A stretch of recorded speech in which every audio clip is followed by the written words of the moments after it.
किसान आंदोलन और तेज होता जा रहा है क्योंकि सिंघू बॉर्डर पर डटे किसान नेताओं ने कहा है कि कल राजस्थान के हजारों किसान आंदोलन को समर्थन देने के लिए दिल्ली आ रहे हैं। इस दौरान दिल्ली जयपुर हाईवे को ब्लॉक किया जाएगा। उन्होंने यह भी दावा किया कि केंद्र सरकार ने उनके आंदोलन को खत्म करने के लिए कई हथकंडे अपनाए, लेकिन उन्होंने सब फेल कर दिए। हाल जी अभी तो ये ऐसे चलेगा। 14 तारीख के बाद हम संयुक्त मोर्चे की मीटिंग बुलाएंगे। उस मीटिंग में नई रणनीति क्या बनती है, कैसे बनती है, उस पर हम विचार करेंगे।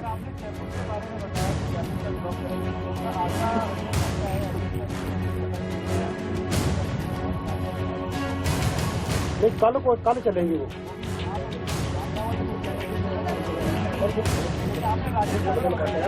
पर नहीं, पलवल बंद है, गाजीपुर बंद है, पलवल बंद है, टिकरी बंद है, कुंडली बंद, 4 बंद है।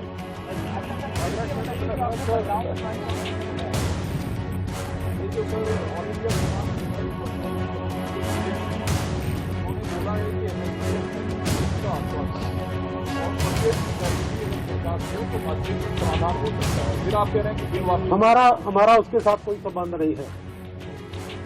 इस आंदोलन का उसके साथ कोई संबंध नहीं है।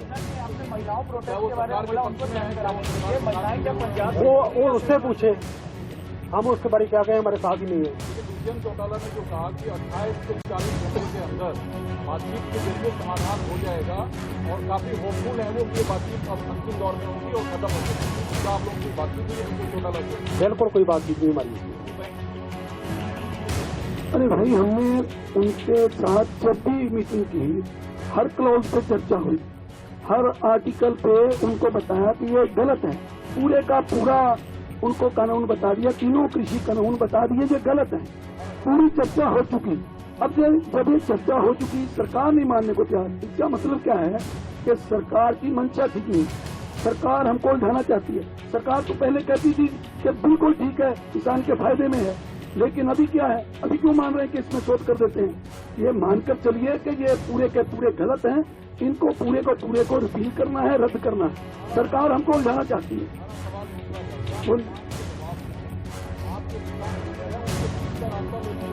अरे भाई, दबाव क्यों? हम खुद किसान हैं। हम पे दबाव किस बात का? हम खुद किसान हैं। जितने ये लीडर हैं सब किसान हैं। इनको मालूम है कि ये जो कानून है ये हमारे लिए मौत का फरमान है। ये हमारी जो खेती है, किसानी है, उसको दीमक की तरह चाट जाएंगे। तो फिर भाई हम क्यों नहीं समझते? दबाव की क्या बात है? ये हम खुद बात करते हैं, हम खुद किसानी करते हैं, हम खुद खेत में हल जोते हैं, तो हमको ये किसी के दबाव की क्या बात है? हम तो उनके साथी हैं। ये जरूर नहीं होता है कि जब कोई संगठन बनता है उसमें किसी को आगे कर दिया जाता है। हमारे भाई हैं सब, तो ये सारी बातें हम जानते हैं खुद ही। और मैं आपके माध्यम से एक अपील करना चाहता हूँ कि 15 तारीख के बाद पूरे भारतवर्ष से जितने मजदूर, किसान, हमारी बहनें, हर गांव से जितने आ सकते हैं, खुले मन से कोई इस आंदोलन में शामिल हो। ये हमारी मीटिंग में बात तय हुई है और हम इसको आंदोलन को और तेज करने जा रहे हैं। उधर दिल्ली की सीमाओं को घेरे बैठे किसान पीछे हटने को राजी नहीं हैं। किसानों ने आज दिन भर पंजाब और हरियाणा में टोल फ्री कर दिए हैं और ज्यादातर टोल प्लाजा पर कब्जा कर रखा है। राजा की तस्वीरें देख रहे हैं। कुछ किसान राजा की तरफ बढ़ रहे हैं और पुलिस ने भी इन्हें रोकने के तमाम इंतजाम किए हुए हैं। राष्ट्रीय किसान यूनियन, राष्ट्रीय किसान यूनियन, राष्ट्रीय किसान यूनियन फ्री कराने की कोशिश करेंगे। हमारा प्रोग्राम है, हम टोल फ्री करेंगे। हम राष्ट्रीय किसान यूनियन के साथ हैं और जो किसान हमारे नेताओं ने समर्थन दिया हम उनके साथ हैं। हम देश का या जो नजदीक इसका पड़ता है उस टोल को फ्री करेंगे। तस्वीरें आप देख रहे हैं टोल प्लाजा से पहले की, और पुलिस ने भी इन्हें रोकने के इंतजाम यहाँ कर दिए हैं ताकि ये आगे की तरफ ना बढ़े। एडिशनल डीसीपी हमारे साथ है। सर, इन्हें रोकने के लिए क्या इंतजाम रहेगा ताकि टोल प्लाजा फ्री कराना चाहते हैं? नहीं, इनसे बात हो गई है। इनसे बात करके, चूंकि ये इनका पहले टोल फ्री कराने का प्रोग्राम था, इनसे बात कर ली गई है। इनको ज्ञापन भी देना था। ज्ञापन देने के लिए हम लोग यहाँ उपस्थित हैं। ज्ञापन लेकर के इनका जो धरना प्रदर्शन वो समाप्त। मेरठ में दिल्ली देहरादून नेशनल हाईवे पर दौराना सिवाया टोल प्लाजा पर और आप देखिए कि यहाँ अब किसी भी वाहन से टोल नहीं लिया जा रहा है। जो तमाम वाहन हैं वो यहाँ बिना टोल दिए ही अपनी मंजिल की तरफ बढ़ रहे हैं। आप तस्वीरों में देखिए कि पूरी तरीके से किसानों ने टोल फ्री करा दिया है। दूसरी तस्वीर अब आप ये देखिए कि टोल फ्री कराने के बाद जो किसान हैं वो यहीं धरना देकर बैठ गए हैं। जमकर यहाँ पर नारेबाजी की जा रही है और किसान अपनी आवाज बुलंद कर रहे हैं। एक तस्वीर और मैं आपको दिखाना चाहूंगा कि किसानों के इस आंदोलन को लेकर सुरक्षा के पुख्ता इंतजाम किए गए हैं। चप्पे चप्पे पर पुलिस का सख्त पहरा लगाया गया है और आप देखिए कि पुलिस और पीएसी को यहाँ पर तैनात किया गया है। चूंकि पहले से ही किसानों ने इस बात का ऐलान कर दिया था कि जो टोल हैं वो सारे टोल फ्री करा दिए जाएंगे और यहाँ किसान धरना भी देंगे, तो इसको लेकर जो तैयारियां हैं वो पहले ही पूरी कर ली गई थी। पुलिस प्रशासन की टीम सुबह से ही यहाँ पर डेरा डाले हुए है। क्या किसानों की मांग है, किस तरीके से कार्यक्रम रहेगा आगे का, यही हम उनसे जानेंगे। संजय दौरालिया जी हैं यहाँ, भारतीय किसान यूनियन के नेता हैं। आज आप यहाँ किस वक्त पहुंचे, कितनी देर के लिए टोल फ्री कराया? हम 11 बजे यहाँ आ गए हैं। 11 बजे 3 बजे टोल फ्री आएगा। हमने यहाँ के अधिकारियों को सब बता दिया कि टोल फ्री हो गया, आप 3 घंटे छेड़ना मत। छेड़ेंगे तो व्यवस्था हम भी बिगाड़ेंगे, तुम भी बिगाड़ोगे। जिला प्रशासन को कह दिया है कि व्यवस्था का ध्यान रखें। व्यवस्था सही रखेंगे तो व्यवस्था सही रहेगी, व्यवस्था बिगाड़ेंगे तो बिगड़ेगी। हमने ये टोल प्लाजा आपको दिखाई दे रहा है, जहाँ पर किसानों ने देर रात से इस टोल प्लाजा को फ्री कर दिया है और लगातार प्रदर्शन हो रहा है। पिछले काफी दिनों से कृषि कानूनों के विरोध में लगातार दिल्ली बॉर्डर पर किसान डटे हुए हैं और अब आज से देर रात से सभी टोल प्लाजा फ्री कर दिए गए हैं और यहाँ पर किसान धीरे धीरे इकट्ठा होना शुरू हो गए हैं। आप देख रहे हैं मेरे पीछे काफी संख्या में यहाँ पर किसानों ने आना शुरू कर दिया है। धीरे धीरे यहाँ पर किसान पूरे जिले से, कुरुक्षेत्र जिले से, कैथल जिले से किसानों ने पहुँचना शुरू कर दिया है। लगातार यहाँ पर किसान पहुँच रहे हैं और अपनी हाजिरी दे रहे हैं, क्योंकि पिछले काफी दिनों से लगातार किसान अपनी मांगों को लेकर दिल्ली बॉर्डर पर डटे हैं, परंतु सरकार के साथ कोई भी वार्ता सफल नहीं हो पाई। तो आगे क्या रणनीति है? ऐसा है, जब तक ये तीनों काले कानून वापस नहीं लेगी केंद्र सरकार, भारतीय किसान यूनियन के जो शीर्ष नेतृत्व है, जिस प्रकार के दिशा निर्देश होंगे पूरे हिंदुस्तान में, पूरे भारत में पूरे किसान जो वो निर्देश देंगे उनका पालन करेंगे। तो देर रात से टोल प्लाजा भी फ्री कर दिए गए हैं। हाँ, आज का एक दिन के लिए टोल प्लाजा फ्री करने का निर्णय शीर्ष नेतृत्व का था, उसी को मानते हुए सारे किसान यहाँ इकट्ठे हुए हैं और इसको फ्री कर दिया गया। किसानों का आंदोलन लगातार तेज हो रहा है। 12 और 14 तारीख को लेकर उन्होंने चेतावनी भी दी थी। मैं इस समय दिल्ली यूपी की सीमा गाजीपुर बॉर्डर पर मौजूद हूँ, नेशनल हाईवे 9 पर मौजूद हूँ। तस्वीरें दिखाता हूँ। किसानों ने यहाँ पर मार्च निकाला है और भारी संख्या में वो यहाँ पर मौजूद हैं। उनके हाथ में फ्लैग्स भी हैं और कुछ बैनर, तख्तियां, जिस पर वो अपना विरोध सरकार के खिलाफ जाहिर कर रहे हैं। आप यहाँ देख सकते हैं कि तमाम जो किसान हैं वो भारी संख्या में, बल्कि हजारों की संख्या में यहाँ पर मौजूद हैं और उनमें महिला किसान भी शामिल हैं जो आज इस विरोध का हिस्सा बनी हैं। पहले से ही कहा गया था 12 तारीख और 14 तारीख को लेकर कि 12 तारीख को सभी जो टोल हैं उनको फ्री कर दिया जाएगा और 14 तारीख को देश भर में कलेक्ट्रेट पर भी जो प्रदर्शन है वो होगा। और किसान सभा के जो लोग हैं उन्होंने भी इस आंदोलन में समर्थन दिया है। आपको थोड़ा आगे चल के बैनर दिखाते हैं कि किस तरह के बैनर वो साथ में लेकर आए हैं। यहाँ देखिए, यहाँ लिखा है साथ आओ खेत बचाओ, किसान बचाओ, हिंदुस्तान बचाओ। किसान सीधे तौर पर नारे देते हुए ये साफ तौर पर कहना चाहते हैं कि अगर किसान बचेगा तभी हिंदुस्तान बचेगा। क्या यही कहना चाहते हैं? जी, क्या कहना चाहते हैं? किसान बचेगा तभी हिंदुस्तान बचेगा। किसान अन्नदाता है इस देश का। प्रधानमंत्री से लेकर के एक नौकरशाही तक, चपरासी तक किसान का अन्न खाता है और इन लोगों को शर्म नहीं है। इन्हीं को नष्ट करने पर तुले हुए हैं ये लोग। और वहीं भोपाल में किसानों के समर्थन में ये लोग जमीन पर लेटकर सरकार का विरोध करते दिखाई दिए और कृषि कानून को वापस लेने की मांग की।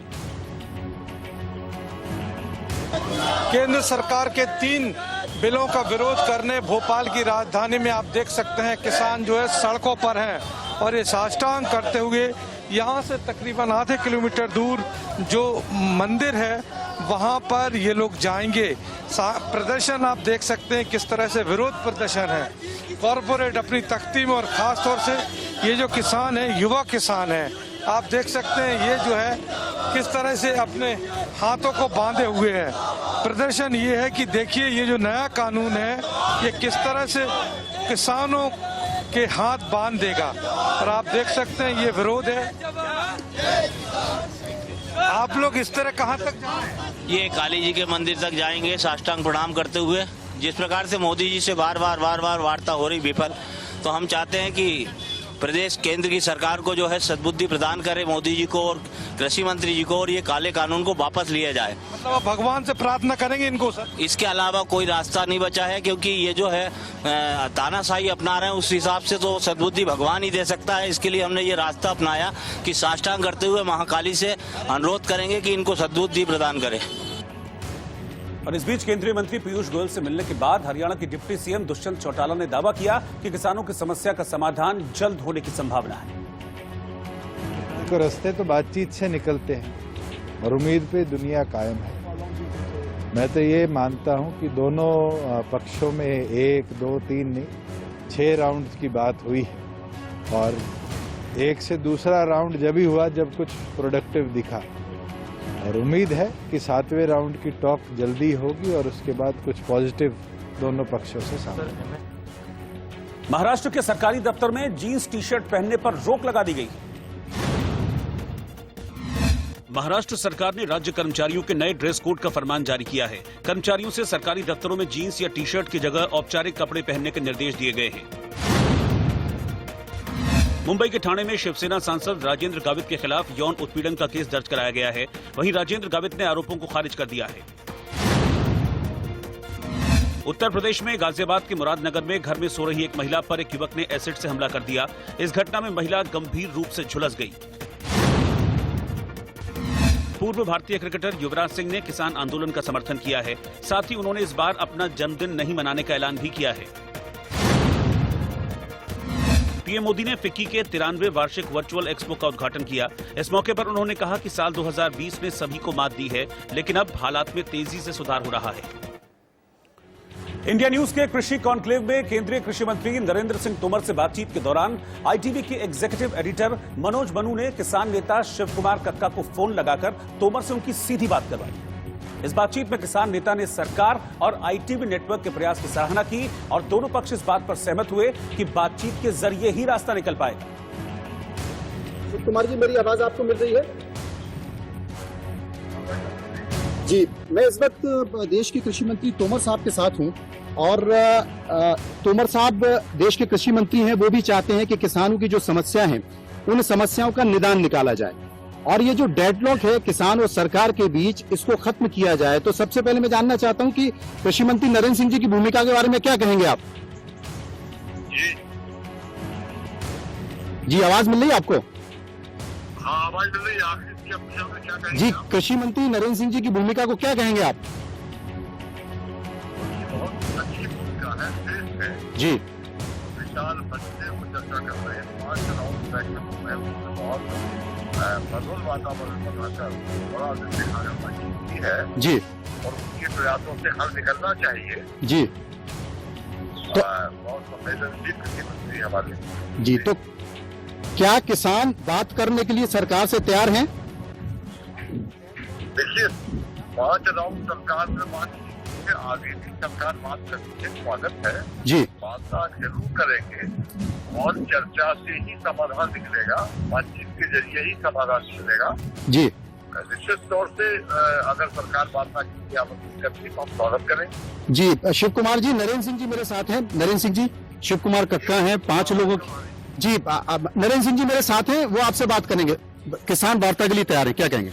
नहीं, बिल्कुल सरकार भी वार्ता के लिए तैयार है। हम दोनों लोग मिलकर जल्दी तारीख तय करेंगे और निश्चित रूप से वार्ता होगी। शिव कुमार जी, सरकार वार्ता को तैयार है, किसान तैयार हैं? आप कुछ कहना चाहते हैं नरेंद्र सिंह जी से? किसान तैयार है, वार्ता के लिए स्वागत है। ठीक, बहुत बहुत धन्यवाद करते हैं जी। वार्ता निश्चित वार्ता से हल निकलेगा। जी, बहुत बहुत शुक्रिया, बहुत बहुत शुक्रिया शिव कुमार जी आपका। तो इंडिया न्यूज के कृषि कॉन्क्लेव में कृषि मंत्री और किसान नेता के बीच करवाई गई बातचीत की चर्चा सिंघू बॉर्डर पर बैठे किसान नेताओं में भी देखी गई, जिसमें उन्होंने इंडिया न्यूज की इस पहल की सराहना की। शिव कुमार कक्का के साथ इंडिया न्यूज से जब इंटरव्यू किया तो उसमें लाइव नरेंद्र सिंह तोमर कृषि मंत्री के साथ एक बातचीत कराई, जिसमें शिव कुमार कक्का जी ने कहीं न कहीं केंद्र की सारे जो जितने भी ट्रायल्स रहे उसको सराहाया और ये, और दूसरी तरफ नरेंद्र सिंह तोमर जो है एग्रीकल्चर मिनिस्टर, उन्होंने कि जितने भी किसान नेता हैं उनको बुलाया है कि आप आइए हमारे साथ बैठिए और बातचीत करिए और सारी मुश्किलें हम इसी में सुलझाएंगे। तो इसी के बारे में बात करने के लिए हमारे साथ कुछ किसान नेता जुड़ रहे हैं। सर, इंडिया न्यूज़ ने जब शिव कुमार कक्का जी के साथ इंटरव्यू किया तो नरेंद्र सिंह तोमर के साथ उन्होंने लाइव बात करवाई, जिसमें कक्का जी ने कहा कि केंद्र की तरफ से जो भी एफर्ट्स हो रहे हैं वो ठीक है, और जो नरेंद्र सिंह तोमर जी है उन्होंने किसान नेताओं को अपने साथ बैठ के बैठक में बात करने के लिए बुलाया। तो क्या किसान नेता अपनी बात रखने के लिए पूछूंगा कि क्या किसान जो है कृषि मंत्री नरेंद्र सिंह तोमर के साथ या केंद्र के साथ बैठकर बातचीत करने के लिए तैयार है कि नहीं? बिल्कुल तैयार है। ना तो गलबात तो असी कभी किसी पीछे नहीं हटे और ना आगे पीछे हट होएंगे। असी इस करके बार बार कह रहे हैं कि डिस्कशन है जी बहुत ज़्यादा हो गई है, बार बार जी हैगी डिस्कशन हो गई है केंद्रीय मंत्रियों के नाल। हमारे लीडर है जोड़े नेताओं है उन्होंने यही कहा कि भाई ये हमारे बताओ कि ਜਿਹੜੇ ਇਹ ਖੇਤੀ ਵਿਰੋਧੀ 3 ਕਾਲੇ ਕਾਨੂੰਨ ਨੇ ਉਹਨਾਂ ਨੂੰ ਰੱਦ ਕਰਨ ਵਾਸਤੇ ਉਸਦੀ ਜੈਸ ਤੱਕ ਨੋ ਜੈਸ ਜਾਂ ਨੋ ਤੇ ਜਿਹੜੀ ਹੈਗੀ ਇਸ ਤੋਂ ਬਾਅਦ ਡਿਸਕਸ਼ਨ ਹੋਣੀ ਆ। ਇਸੇ ਕਰਕੇ ਬ੍ਰੇਕ ਪਾਲਿਸੀ ਕਿ ਜਿਹੜੀਆਂ ਮੀਟਿੰਗਾਂ ਪਹਿਲਾਂ ਬਹੁਤ ਜ਼ਿਆਦਾ ਹੋ ਗਈਆਂ, ਬਾਰ-ਬਾਰ ਮੀਟਿੰਗਾਂ ਕਰਨ ਦਾ ਕੋਈ ਆਈਡੀਆ ਨਹੀਂ, ਉਹੀ ਗੱਲ ਬਾਰ-ਬਾਰ ਦੁਹਰਾਉਣੀ ਉਹਨਾਂ ਦਾ ਕੋਈ ਬਹੁਤਾ ਫਾਇਦਾ ਨਹੀਂ ਹੋਣਾ। ਇਸ ਕਰਕੇ ਜਿਹੜਾ ਹੈਗਾ ਕਿ ਅਸੀਂ ਜਿਹੜਾ ਹੈਗਾ ਸਾਡੇ ਨਾਲ ਟੂ ਦੀ ਪੁਆਇੰਟ ਗੱਲ ਕਰੋ, ਕੋਈ ਹਰਜਾ ਨਹੀਂ ਹੈਗਾ ਕੇਂਦਰ ਸਰਕਾਰ ਦਾ। इंडिया न्यूज के कृषि कॉन्क्लेव में किसान आंदोलन पर केंद्रीय जल शक्ति मंत्री गजेंद्र सिंह शेखावत ने सरकार का पक्ष रखा।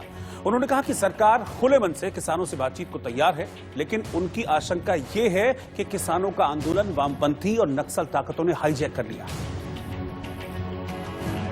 जी, शंकाएं दूर करने का सरकार लगातार प्रयास कर रही है, ये हम देख भी रहे हैं और ये नजर भी आता है क्योंकि 5-5 दौर की बातचीत सरकार की तरफ से हुई है, किसान नेता आए भी हैं, लेकिन इसके बावजूद शंकाएं दूर नहीं हो पा रही हैं। मेरा सवाल यह है कि बात कहां पर आकर अटक जाती है?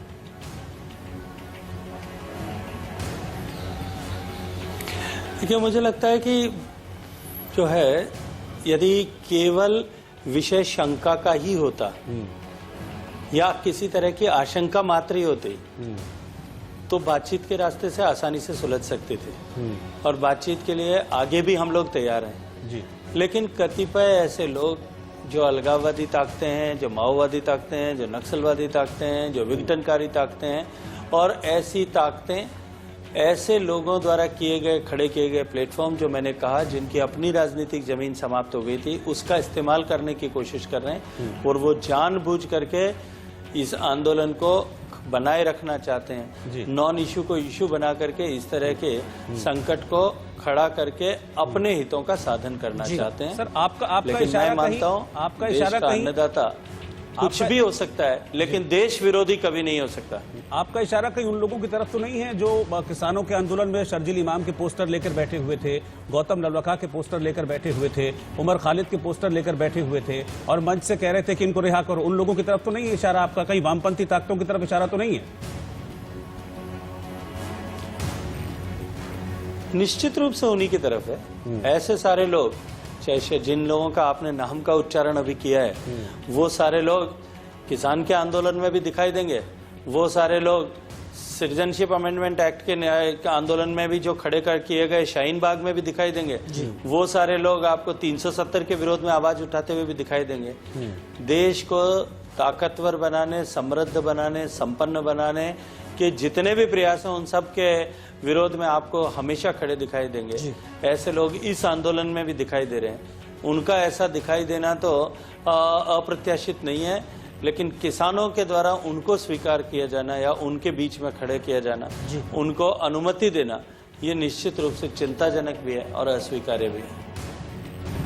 कर्नाटक के कोलार में समय पर सैलरी नहीं मिलने से गुस्साए कर्मचारियों ने वेस्ट्रॉन कंपनी के दफ्तर में जमकर तोड़फोड़ की। जानकारी के मुताबिक वेस्ट्रॉन कॉर्पोरेशन एप्पल के लिए आईफोन 7, लेनोवो, माइक्रोसॉफ्ट समेत कई आईटी उत्पाद बनाती है जिसका हेड ऑफिस ताइवान में। कंपनी को अपने कर्मचारियों को सही समय पर वेतन न देना भारी पड़ गया।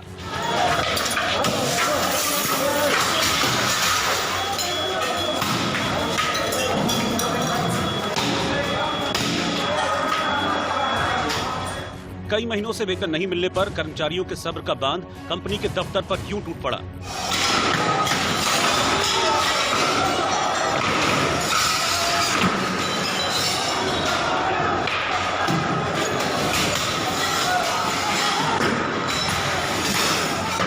तस्वीरों में देखिए कैसे कई महीनों से तनख्वाह न मिलने से इस कर्मचारी पर मानो खून सवार है। लिहाजा जिस कर्मचारी के हाथ में जो आया वो उसी से दफ्तर के शीशे तोड़ने में जुट गया।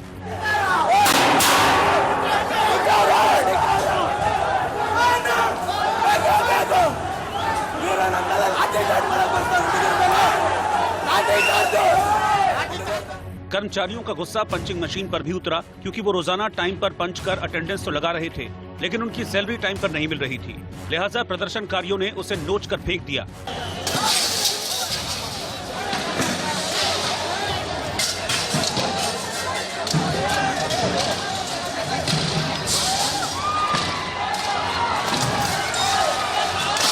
इतना ही नहीं, गुस्साए कर्मचारियों ने आग बुझाने वाले फायर एक्सटिंग्विशर को अपने हाथों में लिया और बिना वजह उसे चारों तरफ स्प्रे करने लगे।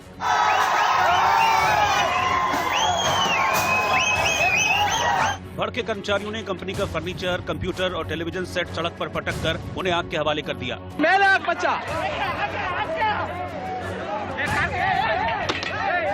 इस तोड़फोड़ में महिला कर्मचारी भी शामिल थी और वो भी हाथों में लाठी डंडे लेकर शीशे तोड़ती दिखाई दी।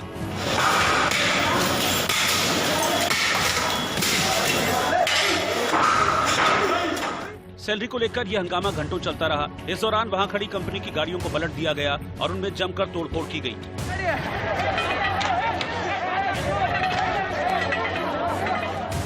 हालांकि हंगामे के बाद संपर्क करने पर कंपनी की ओर से घटना और वेतन मसलों पर अभी तक कोई प्रतिक्रिया नहीं दी गई है। उधर प्रदर्शनकारियों का दावा है कि विस्ट्रॉन कॉर्पोरेशन समय पर तनख्वाह नहीं देती, साथ ही बेवजह उनके वेतन में कटौती की जाती है, जिसने उन्हें हिंसा पर मजबूर कर दिया। दरअसल ताइवान की विस्ट्रॉन कॉर्पोरेशन एप्पल के लिए iPhone 7, लेनोवो, माइक्रोसॉफ्ट समेत कई अन्य कंपनियों के लिए IT उत्पाद बनाती है। इंडिया न्यूज के कृषि कॉन्क्लेव में केंद्रीय सूचना प्रसारण मंत्री प्रकाश जावड़ेकर ने कहा कि सरकार बातचीत के जरिए किसान आंदोलन का हल निकाल लेगी, लेकिन कृषि कानून वापस नहीं लिए जाएंगे। जी, मैं एक चीज आपसे समझना चाहूंगा। देखिए, एमएसपी तो ऐसा है नहीं कि अपनी है। एमएसपी तो बहुत पुरानी है, 1965 से एमएसपी चली आ रही है और यानी कि 55 साल हो गए हैं। अब तक ऐसी कोई मांग किसी भी किसान की तरफ से नहीं की गई कि आप एमएसपी को लिखित में दीजिए, एमएसपी की गारंटी को लेकर कानून लाइए। अब आप ये नया कृषि कानून लेकर आए हैं, इसके पीछे आप क्या वजह देखते हैं कि अचानक से ये नया कानून आया और इसके साथ ही एमएसपी की मांग इतनी जोर पकड़ गई कि उसको लिखित में दीजिए, उसको कानून में गारंटी दीजिए, उसके प्रोक्योरमेंट की हमको गारंटी दीजिए कि किसान सड़क पर उतर गए और 16 दिन से धरने पर बैठे हुए। अचानक से इस कानून के आने के बाद क्यों एमएसपी की मांग इतनी जोर पकड़ रही है? नहीं, मैं ऐसा मानता हूं कि ये गलतफहमी मूलतः पंजाब के किसानों में ही है। एक्चुअली पंजाब के किसानों ने इस साल पिछले साल से ज्यादा धान एपीएमसी में बेचा है, सरकार ने खरीद किया है। पिछले साल से ज्यादा एमएसपी उनको मिली है। 34,000 करोड़ रुपए आज किसानों को पंजाब में मिले हैं। ये केवल और केवल ये इसी कारण मिले हैं कि एमएसपी जीवित है। तो ये जानबूझ के भ्रम फैला गया कि एमएसपी खत्म होगी, एपीएमसी खत्म होगी तो आपकी धान खरीद खत्म होगी। तो तीनों कानून बनने के बाद भी चल रहा है। जो हाथ में अच्छे सोने का कंगन पहनोगे तो कंगन के लिए आईने की जरूरत नहीं होती। तो ये हमें समझना चाहिए कि निश्चित रूप से ये एक प्रोग्रेसिव कानून किया है और उसको हमें आगे बढ़ाना चाहिए। पश्चिम बंगाल के मुर्शिदाबाद में टीएमसी के कुछ कार्यकर्ता बीएसएफ जवान को पीटते हुए दिखाई दिए। बीएसएफ जवान की पिटाई उस वक्त हुई जब उसकी बाइक गलती से टीएमसी की एक रैली के बीच में आ गई। जबरदस्ती बीएसएफ जवान की बाइक को धक्का मारकर सड़क से हटाने लगे। हालांकि जवान ने उन्हें ऐसा करने से रोका तो नौबत हाथापाई पर आ गई और टीएमसी कार्यकर्ताओं ने उस पर हमला कर दिया।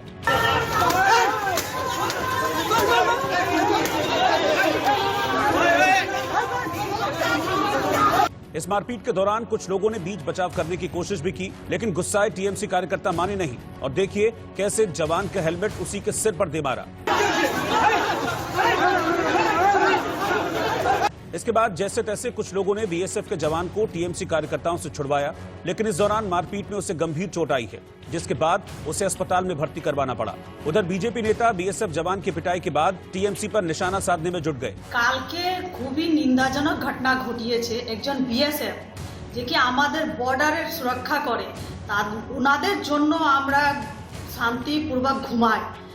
সে একটা 5 জনের মিছিল নাই, সেই মিছিলে উনি বাইক সরাচ্ছিলেন, উনার উপর উনার হামলা হয়েছে, মারধর করেছে।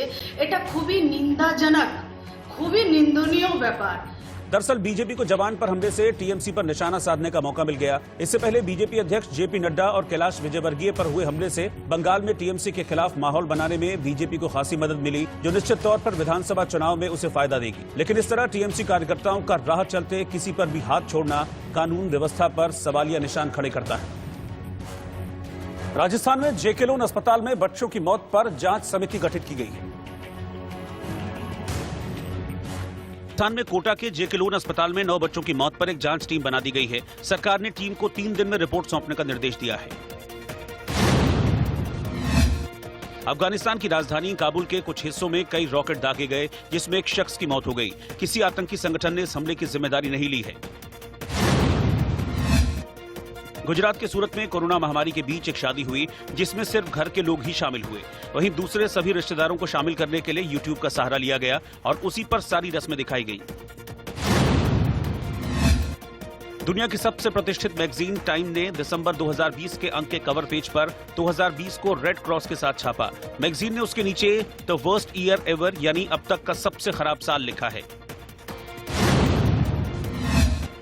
देश का विदेशी मुद्रा भंडार 4 दिसंबर को समाप्त सप्ताह में $4.5 अरब से बढ़कर $579 अरब की रिकॉर्ड ऊंचाई पर पहुंच गया। इससे पहले 27 नवंबर को विदेशी मुद्रा भंडार में गिरावट दर्ज की गई थी।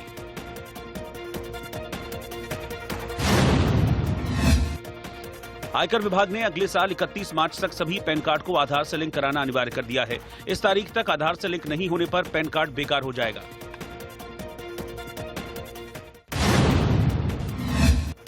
उत्तर प्रदेश के मेरठ में ऑल इंडिया लॉयर्स यूनियन ने किसानों के समर्थन में प्रदर्शन किया।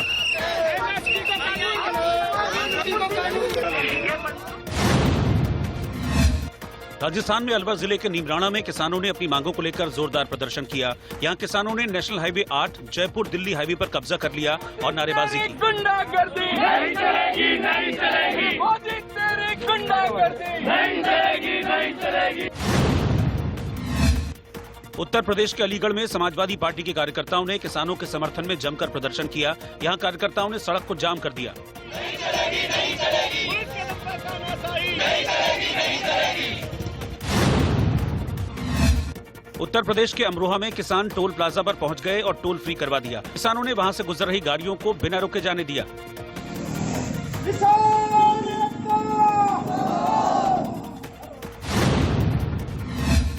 उत्तर प्रदेश के बस्ती में पुलिस के एक सिपाही ने फेसबुक पर वीडियो डालकर एसपी हेमराज मीणा समेत 7 पुलिसकर्मियों को गोली मारने की धमकी दी है।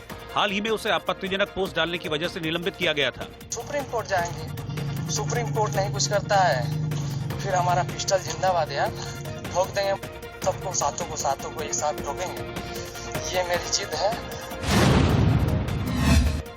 हैदराबाद के फैक्ट्री एरिया बोल्लारम में एक दवा फैक्ट्री में तेज धमाके के साथ आग लग गई। इस हादसे में करीब 8 लोग घायल हो गए। उत्तर प्रदेश में कौशाम्बी के पूरा मुफ्ती इलाके में ऑटो का किराया मांगने पर एक बुजुर्ग ने ड्राइवर पर तमंचा तान दिया। इसके बाद कुछ लोगों ने बुजुर्ग को पीट दिया और उसे पुलिस के हवाले कर दिया।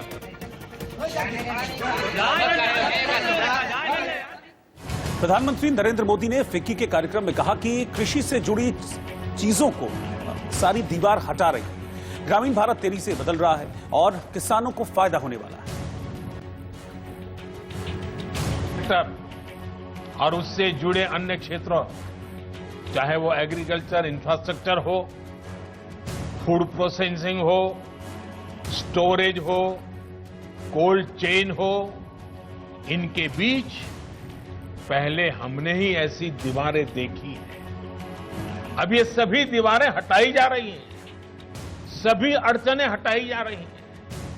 इन दीवारों के हटने के बाद, इन रिफॉर्म्स के बाद किसानों को नए बाजार मिलेंगे, नए विकल्प मिलेंगे, उन्हें टेक्नोलॉजी का ज्यादा लाभ मिलेगा। देश का कोल्ड स्टोरेज इंफ्रास्ट्रक्चर आधुनिक होगा। इन सब से कृषि क्षेत्र में ज्यादा निवेश होगा और इन सबका सबसे ज्यादा फायदा अगर किसी को होने वाला है तो मेरे देश के किसान को होने वाला है, जो छोटे छोटे जमीन के टुकड़ों पर जिंदगी पालता है, उस किसान का भला होने वाला है। सर्दियों की दस्तक के बाद दिसंबर का महीना पहाड़ों पर बर्फबारी लेकर आया है। हिमाचल प्रदेश और कश्मीर भारी बर्फबारी के बाद बर्फ की सफेद चादर में लिपट गए। वहीं सीजन इन इलाकों में पर्यटन के लिए मुफीद है। यही वजह है कि पहाड़ों पर इस सफेद चादर को देखकर सैलानियों का मन झूम उठा है। ये 4 तस्वीरें आप देख रहे हैं मेरे इर्द गिर्द, जम्मू कश्मीर, लद्दाख, हिमाचल प्रदेश और ये उत्तराखंड की तस्वीरें हैं, जहां पर किस तरह से बर्फीली पहाड़ नजर आ रहे हैं। बर्फ की सफेद चादर ने कैसे इन पहाड़ी इलाकों को ढक लिया है, उसकी तस्वीरें हम आपको दिखा रहे हैं। फिलहाल जो तस्वीर आपके सामने है, ये आप अटल टनल की तस्वीर देख रहे हैं। ये जम्मू श्रीनगर हाईवे है, जो कि इस भारी बर्फबारी की वजह से बंद कर दिया गया है। अटल टनल के बाहर भी ये तस्वीरें आप देख पा रहे हैं, जहां पर जबरदस्त बर्फबारी से सब कुछ बर्फ की सफेद चादर में ढक गया है। और ऐसा सिर्फ यहाँ नहीं है, देश के कई इलाके, पहाड़ी इलाके हैं, जहां पर जबरदस्त बर्फबारी हुई है और उस बर्फबारी का एहसास मैदानों पर भी किया जा रहा है, क्योंकि अब पारा लगातार गिरता गया है। श्रीनगर में सीजन की ये पहली बर्फबारी है जिसको आप देख रहे हैं। बर्फबारी की वजह से पूरा शहर बर्फ की मोटी चादर में ढका हुआ है। ज्यादातर इलाकों में बर्फबारी की वजह से तापमान में 5 से 6 डिग्री सेल्सियस तक की गिरावट दर्ज की गई है। शहर के कई इलाके ऐसे हैं जहां 2 से 3 इंच तक बर्फ की मोटी चादर बिछ गई है।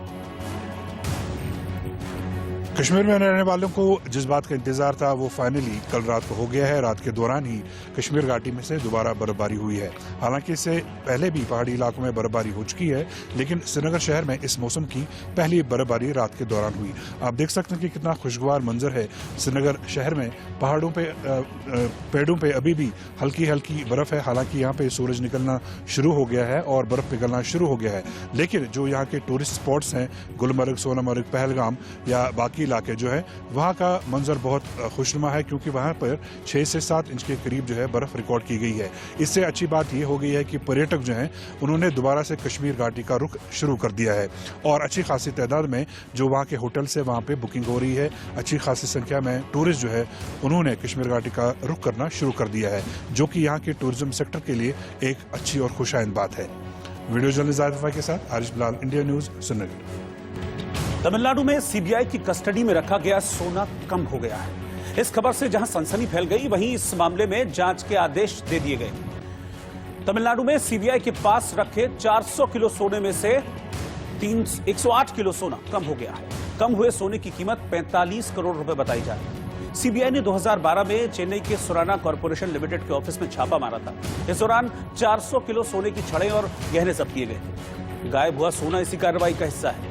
सीबीआई ने पूना सोना सुराना कॉर्पोरेशन की सेफ और वॉल्ट पे रखकर उसे सील कर दिया था। कोर्ट में सुनवाई के दौरान सीबीआई ने कहा कि उसने सेफ में सोना रखने के बाद उसकी 72 चाबियों को जांच एजेंसी से जुड़े मामलों के लिए बनी चेन्नई प्रिंसिपल स्पेशल कोर्ट के हवाले किया था। सीबीआई ने यह भी दावा किया कि जब्ती के दौरान सोने की छड़ों और गहनों को एक साथ तौला गया था। सीबीआई ने दूसरा तर्क यह दिया कि एसबीआई और सुराना कॉर्पोरेशन के बीच कर्ज के सेटलमेंट के लिए सोना सौंपने के दौरान उसे अलग अलग तौला गया था। इस वजह से वजन में अंतर आने की संभावना है। मद्रास हाईकोर्ट ने सीबीआई की दलील ठुकरा दी और सीबीसीआईडी को जांच कर 6 महीने में अपनी रिपोर्ट सौंपने का आदेश दिया है। वहीं सीबीसीआईडी को जांच सौंपने पर सीबीआई ने कोर्ट से कहा है कि अगर लोकल पुलिस उससे जुड़े मामले की जांच करेगी तो उसके सम्मान में कमी आएगी। हाईकोर्ट ने इस दलील को भी ठुकरा दिया है। आरजेडी सुप्रीमो लालू प्रसाद यादव की तबीयत लगातार खराब हो रही है। उनका इलाज कर रहे डॉक्टर उमेश प्रसाद के मुताबिक लालू की किडनी सिर्फ 25% काम कर रही है। उन्होंने आशंका जाहिर की है कि कभी भी लालू यादव की किडनी काम करना बंद कर सकती है और डॉक्टर उमेश की टीम ने लालू की कंडीशन से प्रशासन के बड़े अधिकारियों को अवगत करा दिया है। वो 25% फंक्शनिंग है और ये सिचुएशन अलार्मिंग अगर हम लोग बोला जाए तो इस तर्क से है कि कभी भी मैंने उनका किडनी फंक्शन सडनली डिटेक्ट कर सकता है। मैंने वो 2 महीने में हो, 3 महीने में हो, 4 महीने में हो, या हो सकता है 1 महीने में हो। ये कहना बहुत मुश्किल है, ये इसको कोई प्रेडिक्ट नहीं कर सकता। और अब चलते चलते आज का गीत। साल 1980 में बनी मल्टी स्टारर फिल्म शान को आज 40 साल पूरे हो गए। अमिताभ बच्चन समेत कई दिग्गज कलाकारों ने इस एक्शन थ्रिलर फिल्म में काम किया था। इसी फिल्म के इस खूबसूरत गीत के साथ आज आपको छोड़े जा रहे हैं। नमस्कार।